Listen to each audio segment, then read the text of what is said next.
श्री स्वामी समर्थ मित्रांनो, बांकीपूर विधानसभा मतदारसंघ मागच्या 30 वर्षापासून भाजपचा सर्वात मोठा बालेकिल्ला. इथे 1995 पासून भाजपचा पराभव झालाच नव्हता असं म्हणलं जायचं. या मतदारसंघात भाजपच्या तिकिटावर दगड जरी निवडणूक लढला तरी भाजपचा पराभव होऊ शकत नाही. पण आता याच मतदारसंघात भारतीय जनता पार्टीचा दारुण पराभव झालाय. बांकीपूर मतदारसंघात झालेल्या पोटनिवडणुकीत जनसुराज पक्षाचे प्रशांत किशोर यांनी दणदणीत विजय मिळवलाय.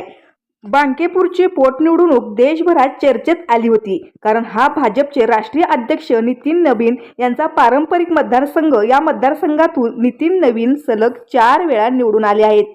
गेल्या वर्षी झालेल्या विधानसभा निवडणुकीत नितीन नवीन यांचा इथून तब्बल 52,000 मताच्या फरकाने विजय झाला होता. मात्र ते राज्यसभेवर गेल्यानंतर त्यांच्या जागेवर पोटनिवडणूक झाली. यावेळी प्रशांत किशोर यांनी इथून उमेदवारी अर्ज दाखल केला आणि आपल्या पहिल्याच निवडणुकीत प्रचंड मोठा विजय मिळवला.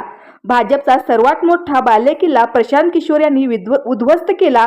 पण हे नक्की घडलं कसं? बांकीपूर सारख्या विधानसभा मतदारसंघात भाजपचा पराभव कशामुळे झाला? प्रशांत किशोर यांनी भाजपच्या बालेकिल्ल्यात एवढा मोठा विजय कसा मिळवला, जाणून घेऊया आजच्या या व्हिडिओमधून. तर मंडळी, सुरुवातीला बांकीपूर विधानसभेचा निकाल नक्की काय लागला ते सांगतो. बांकीपूर विधानसभेच्या पोटनिवडणुकीसाठी 30 जुलैला मतदान झालं. निवडणूक आयोगाच्या आकडेवारीनुसार या मतदारसंघात फक्त 34.30% एवढेच मतदान झालं. गेल्या वर्षी झालेल्या विधानसभा निवडणुकीत बांकीपूर येथे 41% मतदान झालं होतं. म्हणजेच यावेळी मतदानाची टक्केवारी 7% घसरली. सहसा मतदान जरी कमी झालं तरी सत्तेत असलेलाच पक्ष निवडून येतो असं म्हटलं जातं. त्यामुळेच यावेळी सुद्धा भाजप या जागेवर निवडून येईल असे अंदाज बांधले जात होते. मात्र मतदानानंतर जे एक्झिट पोलचे आकडे समोर आले त्यात वेगळंच चित्र दिसलं. बहुतेक एक्झिट पोलचं प्रशांत किशोर ही निवडणूक जिंकतील असा दावा केला. आज 3 ऑगस्टला निवडणुकीचा निकाल लागला आणि एक्झिट पोलचे अंदाज तंतोतंत खरे ठरले.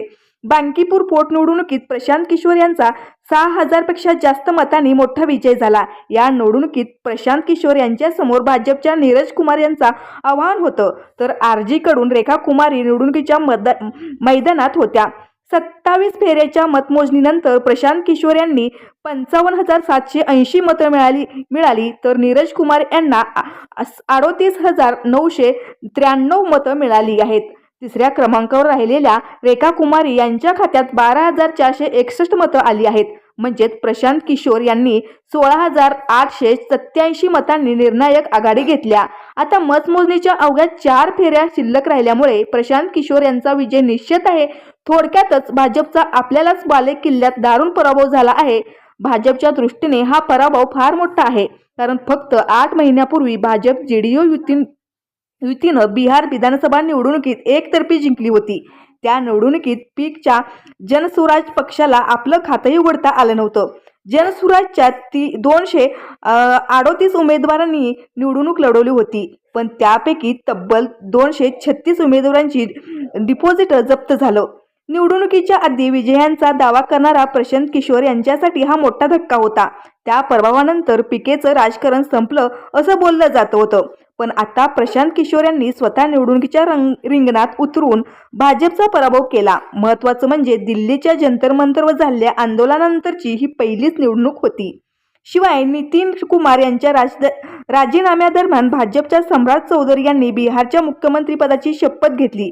ही निवडणूक त्यांच्या नेतृत्वाची परीक्षा पाहणारी होती. मात्र आता इथे भाजपचा पराभव झाल्याने चौधरींच्या नेतृत्वावरही प्रश्न उपस्थित व्हायला सुरुवात झाली आहे. पण हे घडलं कसं? भाजपचा असलेला बालेकिल्ल्यात एवढा मोठा पराभव कसा झाला? यामागचं कारण नेमकं काय आहे ते समजून घेऊया. तर भाजपच्या पराभवामागचं पहिलं कारण म्हणजे उमेदवारीवरून झालेला घोळ. या निवडणुकीत भाजपकडून नीरज कुमार मैदानात होते, पण सुरुवातीला पक्षाने त्यांना उमेदवारी दिली नव्हती. भाजपला ऐनवेळी आपला उमेदवार बदलावा लागला, ज्यामुळे सगळीच समीकरणं बदलली झालं. असं की प्रशांत किशोर यांनी बांकीपुरातून आपली उमेदवारी जाहीर केल्यानंतर भाजपनं अभिषेक कुमार सिन्हा उर्फ बंटी यांना उमेदवारी दिली होती. अभिषेक सिन्हा हे नितीन नवीन यांच्या सर्वात विश्वासू सहकार्यापैकी एक मानले जातात. नितीन नवीन यांच्यासाठी निवडणुकीत रणनीती आखणं, बूथ मॅनेज करणं, कार्यकर्त्याशी समन्वय साधणं हे सगळं काही अभिषेक सिन्हाचं करत होते. महत्त्वाचं म्हणजे त्यांच्या मागे भाजपची मोठी यंत्रणा काम करते. त्यामुळे प्रशांत किशोर यांना त्यांचा पराभव करणं जड जाईल असं बोललं जात होतं. पण इथेच मोठा ट्विस्ट आला. उमेदवारी अर्ज दाखल केल्याच्या पुढच्या दिवशी अभिषेक सिन्हा यांनी त्यांच्या उमेदवारी अर्ज मागे घेतला. त्यांनी यामागे कौटुंबिक कारण असल्याचं सांगितलं. पण यामागचं खरं कारण वेगळं असल्याचं म्हणलं जातंय.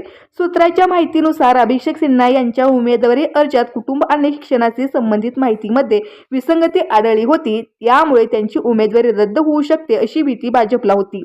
यामुळे भाजपनेच त्यांना उमेदवारी अर्ज मागे घ्यायला भाग पाडलं. त्यानंतर पक्षाने त्यांच्या जागी नीरज कुमार यांना उमेदवारी दिली. आता नीरज कुमार सुद्धा नितीन नवीन यांच्या जवळचे मानले जातात. मात्र सामान्य मतदारांमध्ये जी लोकप्रियता प्रशांत किशोर यांची आहे किंवा तो राजकीय अनुभव अभिषेक कुमार सिन्हा यांना आहे, त्या तोडीचे उमेदवार ते नाहीयेत. आता हेच या निवडणुकीत भाजपला मागात पडल्याचं म्हटलं जातं. प्रशांत किशोर यांनी हाच मुद्दा पकडून भाजपला निवडणुकीत घेरलं. भाजपचा उमेदवार निवडणुकीत आधी मैदानात सोडून पळाल्याचा दावा प्रशांत किशोर यांनी केला. यानंतर डॅमेज कंट्रोल करण्यासाठी भाजपनं आपल्या स्टार प्रचारकांची सगळी फौज मैदानात उतरवली. राष्ट्रीय अध्यक्ष नितीन नवीन यांनी स्वतः प्रचाराची धुरा सांभाळली. ते मागच्या अनेक दिवसापासून बांकीपूर येथे तळ ठोकून होती. त्यांच्याशिवाय मुख्यमंत्री सम्राट चौधरी, माजी केंद्रीय मंत्री रविशंकर प्रसाद यांनी या ठिकाणी प्रचार केला. एवढंच नाही तर भाजपनं बिहारच्या आपल्या अनेक मंत्र्यांना आणि आमदारांना प्रचारात उतरवलं. पण इथे भाजपच्या विरुद्ध गेलेली गोष्ट म्हणजे प्रत्यक्ष निवडणूक लढवत असलेले उमेदवार नीरज कुमार हे भाजपच्या प्रचाराचा मुख्य चेहरा नव्हतेच. भाजपनं पंतप्रधान मोदींच्या नावावर, मुख्यमंत्री सम्राट चौधरींच्या नावावर मतं मागितली. पण हे मतदारांना फारसं अपील झालं नाही. कारण त्यांच्यासमोर प्रशांत किशोर यांच्यासारखा प्रचंड लोकप्रिय पर्याय होता. बहुसंख्य मतदारांशी प्रशांत किशोर विरुद्ध नीरज कुमार हा फरक पाहिला आणि आपलं मतं पीकेंना दिलं असं आता म्हटलं जातं. इथे जर भाजपनं सुरुवातीला उमेदवारीवरून घोळ घातला नसता तर आज चित्र वेगळं राहू शकलं असतं, अशी चर्चा सुद्धा होताना दिसते. भाजपच्या पराभवामागचं दुसरं कारण म्हणजे बांकेपूरची जातीय समीकरण. मुळात बांकीपूरची जागा ही पारंपरिकरित्या कायस्थ बोल मानली जाते. या समाजाच्या मतदाराची संख्या इथे 70,000च्या आसपास आहे. नितीन नवीन हे स्वतःच्या कायस्थ आहेत. त्यामुळे त्यांच्या कुटुंबाचा हा जागेवर सुरुवातीपासून होळ राहिला आहे. कारस्थान शिवाय इथे भूमिहार, ब्राह्मण आणि राजपूत मतदारांची संख्याही लक्षणीय आहे. इथे सर्वात जातीचे मतदान एकूण लोकसंख्येत 40% जास्त आहेत. एकंदरीतच सवर्ण मतदार या मतदारसंघात नेहमी निर्णायक भूमिका बजावतात. हेच कारण आहे की भाजपचा इथे 1995 पासून पराभव झाला नव्हता. आता या निवडणुकीत भाजपनं ज्या नीरज कुमार यांना उमेदवारी दिली ते काय असतं आहेत. मात्र यावेळी त्यांचा पराभव झाला. आता ही समीकरणं फेल कशी केली तर यावेळी भाजपला आव्हान दिलेलं असलेले प्रशांत किशोर हे स्वतः ब्राह्मण समाजातून येतात. खरं तर पीकेंनी आजपर्यंत तरी स्वतःला जातीच्या राजकारणापासून लांब ठेवलं. मात्र असं असलं तरी ते सर्व मतदारांमध्ये सुरुवातीपासूनच लोकप्रिय राहिले आणि नेमका हाच मतदार भाजपचा पारंपरिक मतदार मानला जातो. महत्त्वाचं म्हणजे बांकेपूर मतदारसंघ हा बिहारची राजधानी पाटणाच्या अगदी मध्यवर्ती भागात येते.